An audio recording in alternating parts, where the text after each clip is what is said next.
அவர்களுக்கு பிறந்தநாள் விழா என்பது தமிழுக்கு எடுக்கிற விழா என்பதை யாரும் மறுத்திட முடியாது. தலைவர் கலைஞர் அவர்கள் தன்னுடைய 14 வயதிலிருந்து 89ஆம் ஆண்டு இந்த வயது வரையிலே அவர் சந்திக்காத போராட்டங்கள் கிடையாது.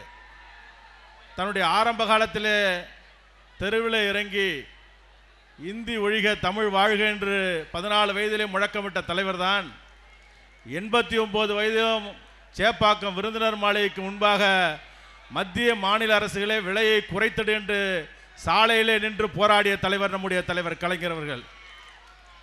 பல கட்சிகளைச் சேர்ந்த தலைவர்களைப் போல போராட்டங்களை அறிவித்துவிட்டு பங்களாக்களை ஓய்வெடுக்கிற தலைவர் அல்ல நம்முடைய தலைவர்.